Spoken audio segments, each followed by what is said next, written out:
18వ ప్రాంతీయ స్థాయి త్రైపాక్షిక సమావేశానికి వేదికపై హాజరైనటువంటి పెద్దలు, ఇక్కడ హాజరైనటువంటి 3 జీఎంలకు మరి అంతా అధికారులు వర్క్మెన్స్ అందరికీ కూడా పేరు పేరు నమస్కారాలు తెలియజేస్తా. 16/7/2025 ఇదే ప్రాంగణంలో మన త్రైపాక్షిక సమావేశాన్ని నిర్వహించుకున్నాం. ఆ నిర్వహించుకున్నటువంటి సమావేశంలో అనేక అంశాలని కూడా మనం ప్రత్యేకంగా చర్చించుకోవడం జరిగింది. ప్రధానంగా మన లక్ష్యం జీరో హామ్ దిశగా ఈరోజు మనందరం కూడా అడుగులు వేస్తూ ఉన్నాం. ఆ క్రమంలోనే మన భద్రత వ్యక్తిగత బాధ్యతగా తీసుకోవాల్సిన అవసరం ఉంది. ఇలా భద్రతతోనే మనకి ముందుకు పోతూ ఈ సింగరేణి అభివృద్ధి కంటేలో భాగంగా ఈరోజు అభివృద్ధితో ఉత్పత్తిలో మనం బాధ్యత అవసరం ఉన్నది. ఆ క్రమంలోనే అనేక అంశాలు కూడా ఆ రోజు చర్చించుకోవడం జరిగింది. ప్రధానంగా మా ఏదైతే ఇళ్లకు సంబంధించి కొన్ని విషయాలు మీ ముందు ప్రస్తావించడం జరుగుతామని. ఇప్పుడు ప్రధానంగా మా ఇళ్లకు సంబంధించి ఇప్పుడు ఉన్నటువంటి ఒకే ఒక open cast Koyaguda open cast ఉన్నది. ఆ ఓపెన్ కాస్ట్ నుంచే ఇప్పుడు ఉత్పత్తి తీస్తూ ఉన్నాం. జేకేపీ ఓపెన్ కాస్ట్ కూడా బంద్ అయిపోయింది. అక్కడ ఉన్నటువంటి ఉత్పత్తి ప్రధానంగా కాంట్రాక్ట్ వర్క్మెనే చేస్తూ ఉంటారు.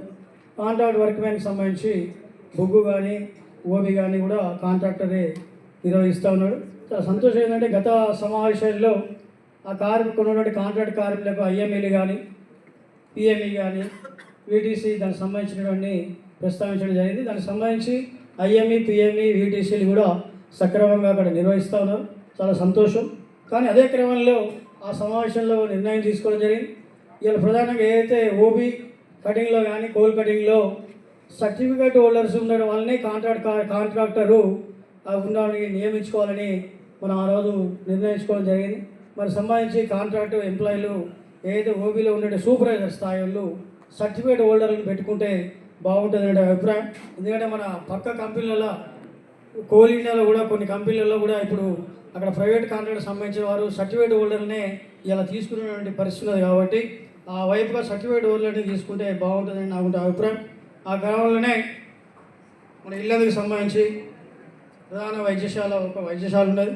దానికి సంబంధించి ఇల్లందు ప్రాంతంలో అనేక మంది ఏదైతే రిటైర్మెంట్ ఎంప్లాయీలు కానీ మరి పర్మనెంట్ ఎంప్లాయీస్లు ఎక్కువ సంఖ్యలో ఉన్నారు. దానికి సంబంధించి ఇల్లందులో మరి ప్రతి నెల కూడా ఇప్పుడు ప్రధానంగా ప్రతి 2 మంగళవారం ఏదో ఒక స్పెషలిస్ట్ డాక్టర్ వస్తున్నారు. చాలా సంతోషం. కానీ మేము అడుగుతా ఏంటంటే ప్రధానంగా జనరల్ ఫిజిషియన్ని ప్రతి నెల ఏర్పాటు చేస్తే బాగుంటుందని నా అభిప్రాయం. ఆ క్రమంలోనే ఒక గైనకాలజిస్టుని కూడా పంపిస్తే బాగుంటుంది అనేది మాకు అభిప్రాయం. ఎందుకంటే అక్కడ ఉన్నటువంటి ఎక్కువ శాతం మన రిటైర్మెంట్ ఎంప్లాయీలు ఉన్నారు. ప్లస్ కొత్తగా అమ్మాయిలు కూడా ఈరోజు ఉద్యోగాలకు వస్తూ ఉన్నారు. అన్నింటి దృష్టిలో ఉంచుకొని ఒక గైనకాలజిస్ట్ని ఇల్లందుకు వేస్తే బాగుంటుంది అనేది మాకు అభిప్రాయం. ఆ క్రమంలోనే మరి ప్రధానంగా గత సమావేశంలో కూడా మనం చర్చించుకోవడం జరిగింది. ప్రధానంగా ఏంటంటే ఈరోజు నూతన టెక్నాలజీ బాగా పెరిగిపోతుంది వైద్యశాస్త్రంలో. ఇలా ఈసీజీ మిషన్లు మంచి వస్తూ ఉన్నాయి. కానీ ఇప్పటికి కూడా రిబ్బన్ వచ్చే ఈసీజీ మిషన్లనే ఇల్లందులో వాడుతున్నామంటే ఒకసారి ఆలోచన చేయమని ఈ సందర్భంగా కోరుతా ఉన్నాం. ప్రధానమైన మంచి ఈసీజీ మిషన్లు ఏర్పాటు చేయాలి.